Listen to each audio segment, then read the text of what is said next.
Bonjour, aujourd'hui on va essayer de préciser un petit peu quelles pourraient être les indications et qu'est-ce qu'il en est de l'étape actuelle du duodénoscope à usage unique EXALT. Vous savez comme moi qu'il y a un risque infectieux en endoscopie digestive. Quand on essaye un peu de l'évaluer, on admet qu'il y a entre 2 et 4% d'infections induites. Bien évidemment, un certain nombre d'infections sont liées à des facteurs de risque liés au patient lui-même. On a des facteurs de risque liés à l'endoscope qui en général sont dus à des problèmes de désinfection mal faite. Et puis on a un risque spécifique qui concerne les duodénoscopes du fait de leur conception qui est complexe. Est-ce que c'est fréquent? Bien, vous savez que c'est assez difficile à authentifier. Néanmoins, une série récente faite sur 17 ans retrouvait dans la littérature 32 cas groupés qui ont impliqué au total 400 patients. En France, plus spécifiquement, depuis 2012, il y a eu 71 signalements qui ont été transmis à l'autorité publique. Si maintenant on regarde ces 10 dernières années, ce qui s'est passé dans la littérature, eh bien, cette série publiée d'une analyse de la littérature retrouve 18 articles avec en moyenne 3 à 22 patients contaminés par étude. Quelles étaient la cause finalement de ces contaminations? Eh bien, il y avait 9 articles où la cause retenue était une erreur du protocole de désinfection, incluant le stockage ou le séchage. Vous voyez que c'est majoritairement des duodénoscopes qui étaient en cause. Et puis, plus inquiétant, les 7 articles suivants, où là, il n'y a aucune erreur de protocole de désinfection qui est mis en évidence par les audits, pas d'altération particulière du canal opérateur de l'endoscope, et vous voyez qu'à chaque fois, ça concernait des duodénoscopes. Enfin, 2 autres études, une où il y avait une altération du canal opérateur, et puis une autre qui a été une étude assez frappante, puisque là c'était un problème de design, ça concernait les duodénoscopes Olympus TJF 180V, qui du coup ont été retirés du marché. Qu'est-ce qu'il en est quand on fait une étude à l'échelle d'un pays? Eh bien, c'est les Hollandais qui nous ont proposé ça. Vous voyez que 92% des centres hollandais pratiquant le cathétérisme ont participé à l'étude. Il y avait 4 à 6 prélèvements systématiques qui étaient effectués sur au moins 2 duodénoscopes par centre. Au total, il y a eu 150 tubes de prélevés. Les 3 compagnies étaient représentées et 22% des tubes, du coup 39% des centres, avaient au moins un duodénoscope qui était contaminé. Alors, il y avait des contaminations avec plus de 20 colonies de germes non pathogènes et bien sûr, de manière beaucoup plus inquiétante, 15% des duodénoscopes étaient contaminés avec des entérobactéries pathogènes. Et c'était indépendant du modèle de duodénoscope.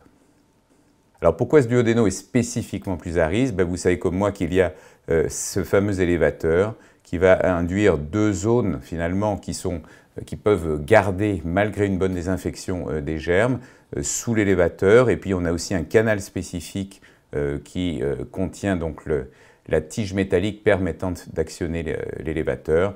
Toute cette zone est donc spécifiquement plus difficile à décontaminer pour les infirmières. Alors qu'en est-il du fameux EXALT, ce nouveau duodénoscope à usage unique? Eh bien, c'est donc clairement un endoscope à visée unique, vous le jetez après. La conception est identique à celle d'un duodénoscope réutilisable. Quelque chose c'est assez surprenant quand on le tient, c'est que c'est beaucoup plus léger. Le canal opérateur est de 4,2 mm, vous avez un érecteur bloquant et vous avez une console spécifique que vous voyez ici, une petite console assez facile à intégrer dans un bloc endoscopique et c'est un matériel qui est maintenant commercialisé. Alors si vous voyez ici dans notre bloc par exemple, vous voyez on l'avait mis à la hauteur du processeur pour le cholédocoscope et vous voyez que c'est effectivement, bien que ça soit déjà bien chargé, c'est assez facile de l'intégrer dans les différents modules. Qu'en est-il maintenant si on regarde en pratique comment se passe l'utilisation de ce tube? Donc vous voyez ici le tube qu'on sort de son conditionnement stérile. Le film a été fait chez Christian Boustière à Marseille. Vous voyez qu'il est conditionné en long. C'est probablement quelque chose qui va être modifié prochainement parce qu'au niveau stockage, ce n'est pas si facile. Le tube est facile à sortir de son conditionnement. Et le fait qu'il ait été conditionné en long fait qu'il a une certaine rigidité. Il va donc être important, comme vous allez le voir là, finalement de l'assouplir un peu. Il ne faut pas hésiter à le faire, il n'y a aucun risque, on ne risque pas de le casser. Et en revanche, c'est utile pour avoir moins l'impression d'une rigidité quand vous allez l'utiliser. Donc vous assouplissez à la fois la gaine, les roulettes et puis l'érecteur étant moins bloquant, je dirais.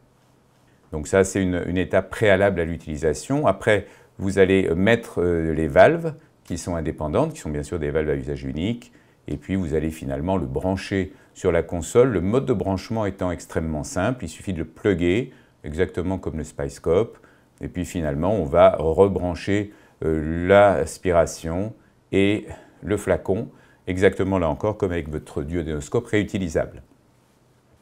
Une fois que tout est en place, vous pouvez commencer votre cathétérisme. Vous verrez que le ressenti est un petit peu différent d'un duodénoscope habituel. Souvent, nos duodénoscopes, ils ont fait un certain nombre d'examens, du coup, ils sont très souples. Là, on a l'impression d'une certaine rigidité, donc il faut descendre prudemment, mais une fois qu'on est en place, ça peut aussi être un avantage.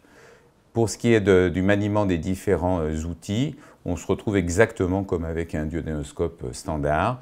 Il n'y a pas plus de difficulté à introduire des instruments, à les manier. Vous voyez ici un cathétérisme, un retrait de prothèse qui est effectué. On n'a pas l'impression qu'on est avec un autre instrument que d'habitude, à part qu'il est plus léger pour le coup. Donc vous voyez ici, là, bien sûr, le captage de la prothèse. Vous voyez que la qualité d'image est bonne. C'est pas, on sait qu'en cathétérisme, on n'a pas besoin de NBI, on n'a pas besoin d'une très très haute définition, mais là on a déjà une haute définition. On est comme avec une image de Spicescope finalement. Vous voyez ici sur une procédure un peu plus compliquée, sur les différents essais qu'on a pu faire, il n'y a pas eu de procédure, même très compliquée, qu'on n'ait pas pu effectuer. Donc on n'a pas je dirais, l'impression qu'on va détériorer la qualité de son examen. Bon, une sphinctérotomie classique. Vous voyez qu'en tout cas, on est, si vous regardez avec l'image, vous avez l'impression d'être avec un duodénoscope normal. Alors si on étudie un petit peu la littérature de ce qui a pu être publié pour le moment, bien sûr c'est que des publications récentes de cette année, une des premières qui a été faite, ça a été une série de cas, une étude américaine, vous voyez 6 centres incluant 60 cathétérismes, des difficultés qui sont gradées sur une classification américaine de 1 à 4, le 1 étant le plus simple, le 4 le plus compliqué, donc c'était essentiellement des grades 2 et 3. Beaucoup de patients qui avaient quand même eu une sphinctérotomie antérieure. Vous voyez que 58 patients sur 60 ont pu avoir leur geste avec l'Exalt. Il y a eu un échec relatif qui a été réussi secondairement en switchant sur un duodénoscope réutilisable. C'était une dilatation de sténose sur cirrhose biliaire sur cholangite sclérosante. Et puis on a eu un échec de sphinctérotomie sans précoupe, mais qui n'a pas plus été réussi en switchant pour le duodénoscope réutilisable, et ils ne sont pas revenus à l'Exalt pour tenter de pousser plus loin le cathétérisme. Globalement, les opérateurs étaient satisfaits, vous voyez une gradation de 9 sur 10, et les opérateurs jugeaient que les performances techniques et la sécurité étaient équivalentes entre les deux tubes. Il y a eu une étude, pas réellement comparative, mais randomisée, qui a été également faite par l'équipe de Miami. 98 patients, ils ont tiré au sort s'ils allaient faire avec l'Exalt ou avec le TJF 180 d'Olympus. Le critère principal était un peu surprenant, c'était la comparaison des tentatives pour obtenir la cannulation du canal désiré, mais il y avait également toutes les analyses, bien sûr, secondaires sur les performances techniques. Au total, ils ont eu 80% de procédures jugées peu complexes. Le nombre médian de tentatives pour réussir la cannulation était significativement plus faible avec l'Exalt. Pas de différence significative en revanche pour le taux de succès de cannulation. Et puis il y avait quelques petits points où l'Exalt était jugé inférieur, que ce soit la facilité de passage du duodénoscope dans l'estomac, la qualité de l'image ou la fonctionnalité du piston RO, qui est un léger problème actuellement. Au total néanmoins, les deux tubes étaient considérés comme équivalents en termes de performance technique et de sécurité. Alors qu'en est-il en France? Il y a une étude qui vient de se terminer, qui est en cours d'analyse, qui inclut 60 patients dans 6 centres. Vous voyez les difficultés là encore, essentiellement grade 2 et grade 3. La principale critère de jugement que nous avions retenu, c'était la capacité à réaliser l'acte qui avait été défini avant le début du geste, et puis bien sûr un certain nombre de critères secondaires d'évaluation du tube. Il y a eu au total 3 échecs avec l'Exalt, mais qui n'ont pas été compensés par le duodénoscope réutilisable. Une sténose duodénale qui est restée non franchissable, une sténose biliaire sur cholangite que je n'ai pas pu non plus franchir, c'était un de mes patients avec le duodénoscope réutilisable, et une ampoule tumorale avec échec de cathétérisme. La satisfaction moyenne des opérateurs était élevée, 8,2. 2 fois, il y avait eu des notes, je dirais, basses, à chaque fois à cause d'un problème de valve avec un petit peu d'RO qui se mélange. Au total, là encore, les performances techniques et la sécurité étaient jugées équivalentes entre les deux endoscopes. Alors finalement, une fois qu'on a dit ça, quelle utilité peut-on voir à un duodenoscope à usage unique? Eh bien, si on essaye de cibler quelques indications où là, pour le coup, on pourrait vraiment se poser la question, eh bien sûr, on va limiter le risque infectieux. Donc ça peut concerner des patients fragiles, considérés à haut risque d'infection, par exemple des patients greffés. Un point qui n'est pas accessoire, c'est que ça peut également protéger le parc d'endoscope conventionnel quand on s'adresse à des patients qui sont porteurs, par exemple, de bactéries hautement résistantes déjà connues. Enfin, il y a des situations où la flexibilité permise par ce tube peut être intéressante. C'est le cas, par exemple, des urgences, où on va avoir du coup une disponibilité immédiate du matériel, où il n'y aura pas besoin de désinfection secondaire. Et puis, de manière plus rare, ça peut aussi être une solution de dépannage en cas d'indisponibilité d'un ou plusieurs appareils classiques. En conclusion, il paraît clair que le duodénoscope EXALT est techniquement aussi performant qu'un duodénoscope réutilisable.